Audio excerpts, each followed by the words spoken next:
Mobutu avait dit. De nos jours, il est de bonne presse de parler de l'assistance des pays riches envers les pays pauvres.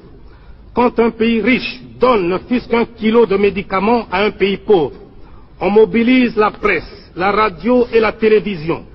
On échange des discours diplomatiques, les uns pour vanter l'aide, les autres pour remercier. Cette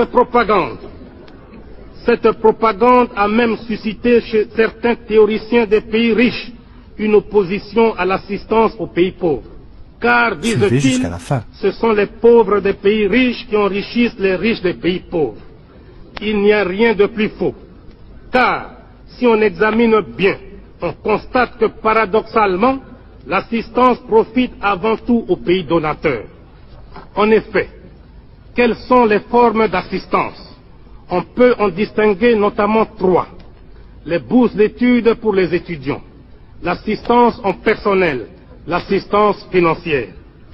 Quand on accorde une bourse d'études à un jeune étudiant d'un pays pauvre, cette bourse est dépensée totalement par l'étudiant dans le pays riche. Il arrive même que la bourse ne suffise pas et que le pays pauvre consente à donner un supplément, c'est-à-dire, en fait, un transfert de capitaux du pays pauvre vers le pays riche. Il en est de même de ceux qu'on appelle les coopérants techniques, dont les salaires sont dépensés dans les pays d'où ils sont ressortissants.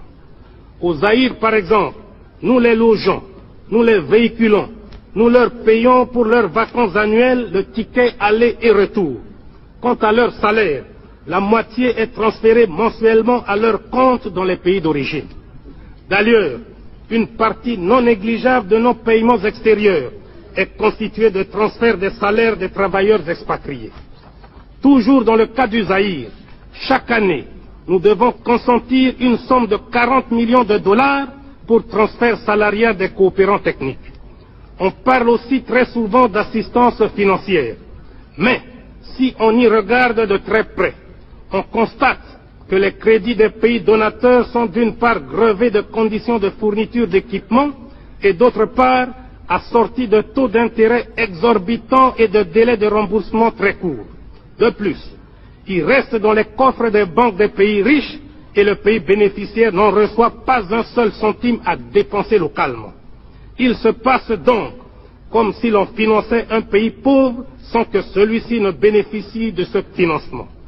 On dirait, pour utiliser le langage des financiers, que nous assistons là à une espèce d'autofinancement des pays riches eux-mêmes.